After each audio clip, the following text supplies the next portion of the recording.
Вопрос выдачи задолженности по заработной плате водителям республиканского АТП уже решен. Об этом на совещании в Магасе доложил первый зампредседателя правительства республики Муслим Дзейтов. Так, денежные средства в размере около 6 миллионов рублей поступили на лицевые счета работников предприятия. Заработная плата перечислена 5 миллионов 600 тысяч, 5 миллионов 300 тысяч перечислено позавчера. 23-го деньги поступили на счет комитета. Там они пролежали 10 дней после этого. Ну, там неделю, я не помню, мало. После этого деньги позавчера были переведены на счет этого. Там процедура, за 3 часа были обработаны судебные приказы. Казначейство вчера 16 часов деньги перечислили на счет Ингуш-Автотранса. Сейчас начали поступать на карточки работников Автотранса. 2016 год из собственных доходов заплатил 3 миллиона 600 тысяч денег. Но этих денег нам не хватает для того, чтобы мы сегодня могли работать, зарабатывать сами. Если нам всегда говорят, что вы хозрасчетная организация, вы должны зарабатывать, нам нужно поднять тарифы, чтобы мы оправдывали свою себестоимость на проезд. И плюс 10% мы можем добавлять от себя к себестоимости. Но этого у нас нет. Поэтому вся проблема. Проблема в том, что очень много частного транспорта ездит по нашим маршрутам. Глава Ингушетии, в свою очередь, выразил недовольство работой Компромсвязи и руководства предприятия, которые довели ситуацию до такого состояния. Юнусбек Евкуров отметил, что руководство комитета промышленности Ингуш-Автотранса, бухгалтеры должны получать зарплату в последнюю очередь, только после того, как будет оплачен труд каждого сотрудника. Теперь я вам задал вопрос. И здесь делаю замечание аппарату и администрации, Башир. Я же сказал там, на личном контроле держать. Они зарплату получают в последнюю очередь. И вы также должны проверить председателя комитета, когда он получил зарплату. Почему он в декабре получил зарплату, в январе получил зарплату. И товарища Ингуш-Автотранс, почему он получал зарплату? А почему они не получили зарплату? Вы можете мне это объяснить? Где логика?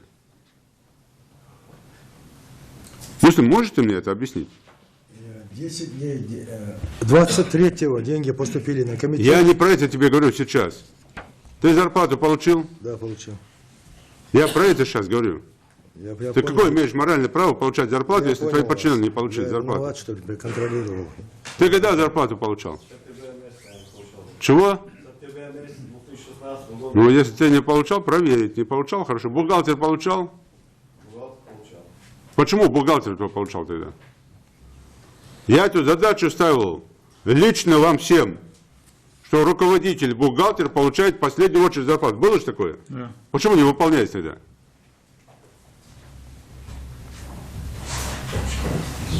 Конечно, вы не беспокойтесь ни о чем. У вас все есть, все нормально.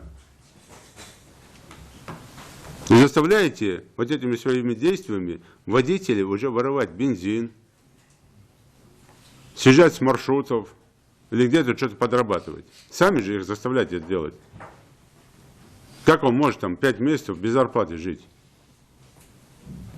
Не его же вина, что вы его не проверяете, не заставляете его там набирать. По мнению главы, возникновение задолженности, несоблюдение водителями общих требований и правил перевозки пассажиров вытекает из отсутствия систематизированной работы руководства Компромсвязи и АТП. Глава Ингушетии поручил направить в ГУП Ингуш-Автотранс комиссию для проверки данных о количестве перевозимых льготников на общественном транспорте. Самый главный вопрос.